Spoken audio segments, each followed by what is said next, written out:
Assalamualaikum sahabat petunjuk. Selamat datang di channel yang membahas sejarah-sejarah Islam. Di video kali ini, kita akan membahas Khalifah Utsman bin Affan. Utsman bin Affan adalah sosok kaya raya dan dermawan. Ia lahir dari keluarga yang kaya dan berpengaruh dari suku Quraisy, silsilah Bani Umayyah. Utsman bin Affan merupakan seorang as-sabiqun al-awwalun dari golongan konglomerat pertama. Kepribadian jujur, dermawan, dan sangat rendah hati membuat ia dinikahkan dengan dua anak Rasulullah, yaitu Ruqayyah dan Ummu Kulsum. Ruqayyah wafat setelah Perang Badar, lalu dinikahkan dengan Ummu Kulsum, putri Nabi yang lain. Ia dijuluki Dzun-Nurain atau sang pemilik dua cahaya karena beristri dua putri Nabi SAW.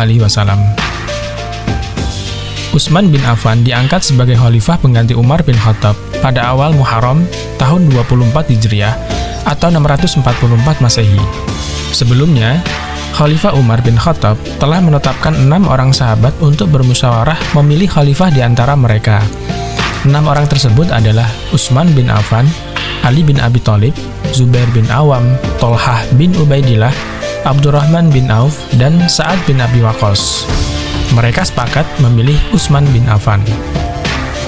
Latar belakang Utsman dari keluarga Umayyah yang cukup berpengalaman soal tata negara sebelum datangnya Islam sangat berpengaruh terhadap pemerintahannya. Prestasi Utsman bin Affan yang pertama adalah modifikasi Mushaf Al-Quran. Pada masa pemerintahan Khalifah Utsman bin Affan, wilayah Islam sudah sangat luas. Hal ini menimbulkan kekhawatiran akan terjadinya perbedaan pembelajaran Al-Quran di beberapa pelosok wilayah. Perbedaan itu meliputi susunan suratnya atau lafal atau dialeknya.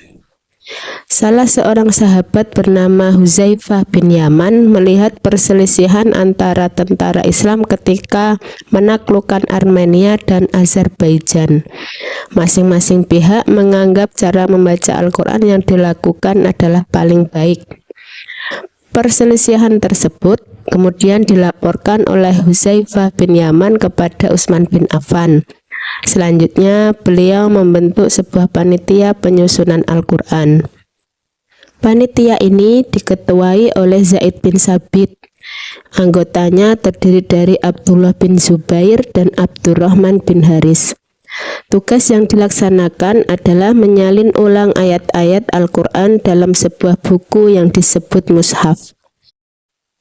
Salinan kumpulan Al-Quran tersebut diperbanyak sejumlah 4 buah.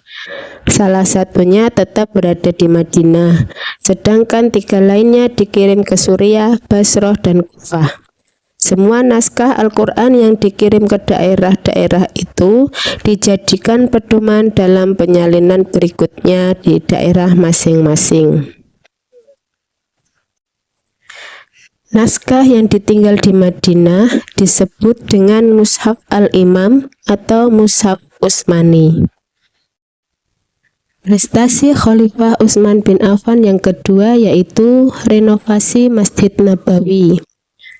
Masjid Nabawi adalah masjid yang pertama kali didirikan oleh Nabi Muhammad SAW pada saat pertama kali tiba di Madinah dari perjalanan hijrahnya.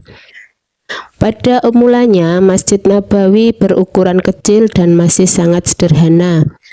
Dengan semakin banyaknya jumlah umat Islam yang menggunakan Masjid Nabawi, maka Umar bin Khattab mulai memperluas masjid ini.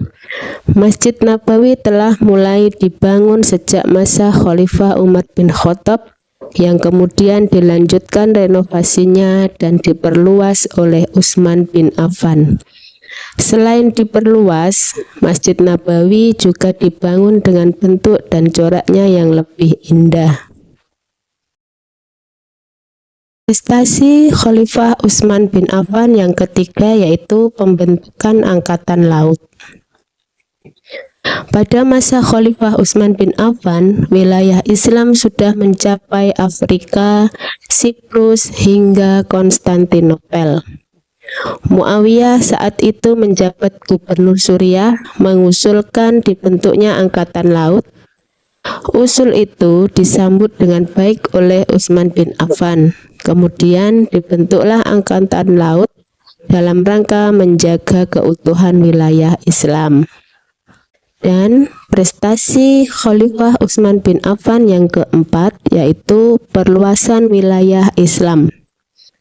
Serangkaian penaklukan bangsa Arab dimotivasi oleh semangat keagamaan untuk menjadikan dunia memeluk dan mengakui Islam. Pada masa pemerintahan Utsman bin Affan, wilayah Islam semakin meluas.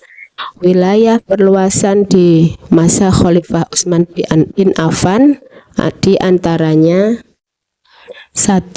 Perluasan ke Khurasan di bawah pimpinan Sa'ad bin Ash dan Hudzaifah bin Yaman. Yang kedua, perluasan ke Armenia dipimpin oleh Salam bin Rabi'ah al-Bahli. Ternyata rakyat Armenia lebih senang berada di bawah kekuasaan Islam daripada dikuasai oleh Kekaisaran Romawi.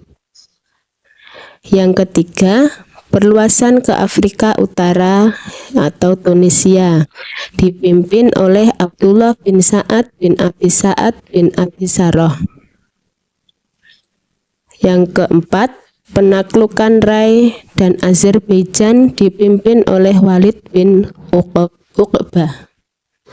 Yang kelima, Muawiyah bin Abu Sufyan memimpin pasukan ke Amuriyah dan Ciprus dengan armada lautnya dan Abdullah bin Qusay al-Haris sebagai laksamananya. Prestasi-prestasi tersebut bahkan bisa dirasakan sampai sekarang, seperti Al-Quran yang sama di mana-mana.